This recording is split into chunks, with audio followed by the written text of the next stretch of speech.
Tasty seaweed बनाने के लिए लड़के ने अपनी सारी सेविंग्स खर्च कर दी और सीवीड के 100 बॉक्स खरीदे। लेकिन जो सीवीड वो फ्राई करता था वो बहुत खराब निकलती थी। उसने हर तरह के मेथड आजमाए। गरम ऑनिल की वजह से उसके हाथों पर बहुत सारे निशान पड़ गए, लेकिन उसे इस बात की बिल्कुल परवाह नहीं थी। वो तब तक सीवीड फ्राई करता रहा जब तक कि सब खत्म नहीं हो गए और स्वाद फिर भी सही नहीं आया। जब वो हार मानने ही वाला था, उसे जमीन पर आखिरी पैकेट मिला। पिछली रात की बारिश से वो गीला हो गया था और वो उसे फेंकने वाला था। उसने फिर भी उसे फ्राई करने की कोशिश की। इस बार वो ऑयली नहीं था और उसका स्वाद एकदम अलग, क्रिस्पी और बहुत टेस्टी था। तब उसे समझ आया कि सीवीड फ्राई करने का सीक्रेट उन्हें पहले गीला करना था।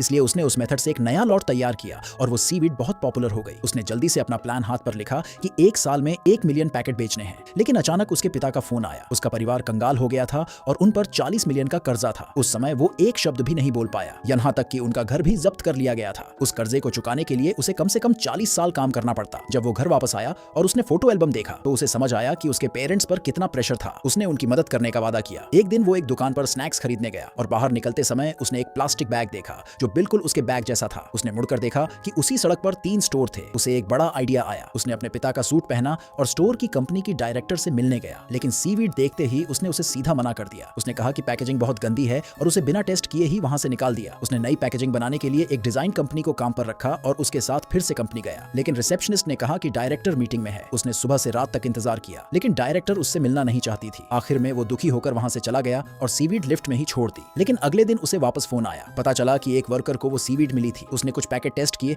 और उसे वो बहुत टेस्टी लगे, इसलिए उसने उन्हें अपने साथियों के साथ शेयर किया। इस बार डायरेक्टर ने 1 मिलियन पैकेट का ऑर्डर देने का फैसला किया, लेकिन इस शर्त पर कि उसकी फैक्ट्री इंस्पेक्शन में पास हो जाए। वो बहुत खुश हुआ, लेकिन उसके पास कोई फैक्ट्री नहीं थी। उसे अपनी कार बेचनी पड़ी। शहर के बाहर एक जगह किराए पर ली और डायरेक्टर के आने से पहले वहां सारा सामान सेट किया। लेकिन इंस्पेक्शन के दौरान डायरेक्टर ने कहा कि दरवाजे का पेंट सूखा नहीं है, लाइट पर कवर नहीं है और सिंक में पैर से चलने वाला बटन नहीं है। उसने सारे सुझाव मान लिए। डायरेक्टर ने कहा कि उसे इस बारे में सोचना होगा। उसके असिस्टेंट ने उसे एक लिफाफा दिया ताकि वो डायरेक्टर को दे दे, लेकिन वो ऐसा नहीं करना चाहता था। उन्हें विदा करने के बाद उसने सारी प्रॉब्लम्स ठीक की। 3 दिन बाद आखिर में इंस्पेक्शन का रिजल्ट आया, लेकिन फैक्स मशीन की इंक खत्म हो गई थी। वो दौड़कर सड़क पर गया और पेपर को धूप के सामने पकड़ा। 2 शब्द साफ लिखे थे, पास। उसकी मेहनत आखिर में रंग लाई। 2 हफ्ते बाद उसने स्नैक्स कंपनी के साथ ऑफिशियली कॉन्ट्रैक्ट साइन किया। उसने अपने पिता को फोन किया और उनसे कहा कि वो घर वापस आ सकते हैं। 2 साल बाद उसने सारा कर्जा चुका दिया, लेकिन उसे कभी भी पैसों की कमी का डर नहीं था। उसे डर था उस दिन फोन पर अपने पिता की आवाज का।